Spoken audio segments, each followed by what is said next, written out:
پیارے آقا حضرت محمد رسول اللہ صلی اللہ علیہ وسلم کی عادت شریفہ تھی کہ جب آپ وضو بناتے ہوتے اور اس وقت کوئی بلی آ جاتی تو آپ وضو کا پانی بلی کی طرف کر دیتے اور وہ جی بھر کر کے پی لیتی۔ نبی اکرم صلی اللہ علیہ وسلم میں اللہ تبارک و تعالیٰ نے جو شفقت رکھی تھی، آپ میں جو رحمت رکھی تھی، روئے زمین کی تمام رحمتوں کو اگر ایک طرف رکھا جائے اور آقا صلی اللہ علیہ وسلم کے اندر جو رحمت، شفقت اور کرم تھا اس کو ایک طرف رکھا جائے تو رسول اللہ صلی اللہ علیہ وسلم کی شفقت، کرم کے سامنے میں پوری دنیا کی رحمت و شفقت کی کوئی حیثیت نہیں ہے۔ نبی اکرم صلی اللہ علیہ وسلم نے ارشاد فرمایا، الراحمون یرحمہم الرحمن ارحموا من فی الارض یرحمکم من فی السماء، کہ جو لوگوں میں رحم ہے، جو لوگ رحم کرتے ہیں اس پر رحمان رحم فرماتے ہیں، یعنی جن لوگوں میں رحم ہے اللہ تبارک و تعالیٰ اس پر رحمت نازل کرتے ہیں۔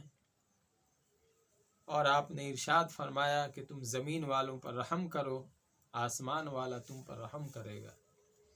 آقا صلی اللہ علیہ وسلم کی رحمت اور آپ کی شفقت اور آپ کے اخلاق حسنہ کا فائدہ جہاں انسانوں نے اٹھایا وہاں چرند پرند درند سب کو اس کا فائدہ ہوا ہے۔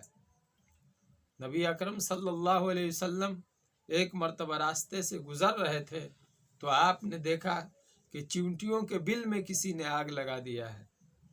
آپ صلی اللہ علیہ وسلم نے رک کر پوچھا کہ اس بل میں کس نے آگ لگایا ہے؟ آپ کے ایک ساتھی نے فرمایا کہ میں نے یہ کام کیا ہے۔ تو آپ نے ناراضگی کا اظہار فرمایا اور فرمایا، لا ينبغي لأحد ان يعذب بالنار الا رب النار، کسی کے لیے مناسب نہیں ہے کہ وہ آگ سے کسی کو عذاب دے مگر جس نے آگ کو پیدا کیا ہے، یعنی اللہ تعالیٰ نے آگ کو پیدا کیا ہے۔ اللہ تبارک و تعالیٰ کو حق ہے کہ وہ کسی کو آگ میں ڈالے۔ اللہ ہم سب کو اپنی آگ سے حفاظت فرمائے۔ اللہ تبارک و تعالیٰ کے علاوہ کسی کے لیے مناسب نہیں ہے کہ وہ کسی کو آگ میں ڈالے۔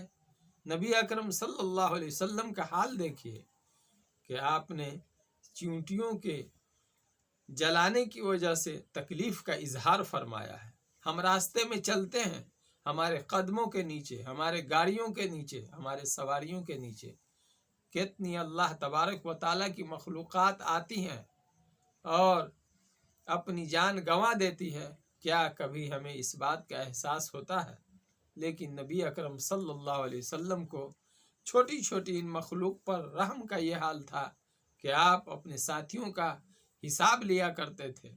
ایک مرتبہ آپ نے دیکھا کہ ایک پرندہ سر پر منڈلا رہا ہے، اڑ رہا ہے، پریشان حال ہے۔ آپ نے معلوم کیا تو معلوم ہوا کہ اس پرندے کے بچے کو آپ کے کسی ساتھی نے پکڑ لیا ہے۔ آقا صلی اللہ علیہ وسلم نے اپنے ساتھی سے فرمایا کہ تم ان کے بچوں کو چھوڑ دو۔ آپ نے کہا کہ کس نے اس کو ان کے بچوں کی وجہ سے پریشان کر رکھا ہے؟ چنانچہ آپ صلی اللہ علیہ وسلم کے ساتھی نے پرندے کے اس بچے کو چھوڑ دیا، آزاد کر دیا۔ آقا صلی اللہ علیہ وسلم کی یہ رحمت تھی کہ پرندے کی بھی پریشانی کو آپ نے گوارا نہیں کیا۔ آقا صلی اللہ علیہ وسلم کی محبت و شفقت کا اگر ہم جائزہ لیں گے تو قدم قدم پر ہم کو بڑے بڑے واقعات ملیں گے۔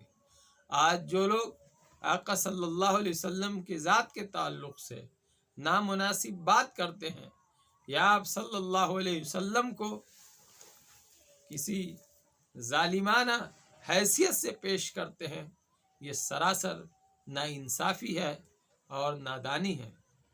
روئے زمین پر اس وقت اگر سب سے بڑی کوئی ضرورت ہے تو اس بات کی ضرورت ہے کہ ہم سب آقا صلی اللہ علیہ وسلم کے اخلاق کو اپنائیں، آپ کی تعلیمات کو جانیں، اور آقا صلی اللہ علیہ وسلم نے جو کچھ بھی اپنی زندگی کی شکل میں ہم لوگوں کو پیش کیا ہے اس کو اپنی زندگی میں اتاریں، تو انشاءاللہ جہاں ہمیں امن ملے گا وہیں روئے زمین پر امن و امان اور سلامتی کی فضا عام ہوگی۔ نبی اکرم صلی اللہ علیہ وسلم کی زندگی کا ایک عجیب و غریب واقعہ یاد آ رہا ہے۔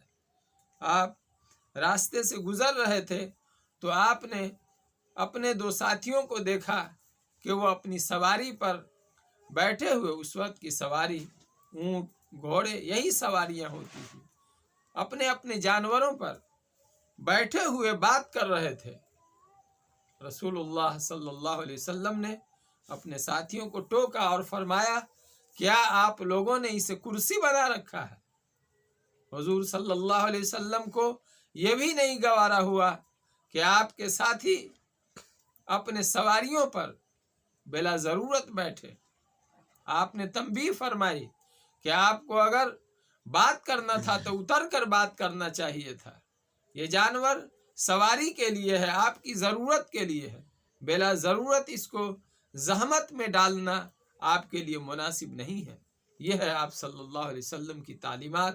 آپ نے ارشاد فرمایا، بُعِثْتُ لِأُتَمِّمَ مَكَارِمَ الْأَخْلَاقِ، کہ میں اچھے اخلاق کو پورا کرنے کے لیے، اچھے اخلاق کو مکمل کرنے کے لیے اس روئے زمین پر بھیجا گیا ہوں۔ آپ نے فرمایا، بُعِثْتُ لِأُتَمِّمَ حُسْنَ الْأَخْلَاقِ، میں اس لیے آیا ہوں کہ روئے زمین پر اچھے اخلاق کو مکمل کروں۔ آپ روئے زمین پر اخلاق سکھانے کے لیے آئے ہیں، اچھے اخلاق سکھانے کے لیے آئے ہیں، رحم و کرم سکھانے کے لیے آئے ہیں۔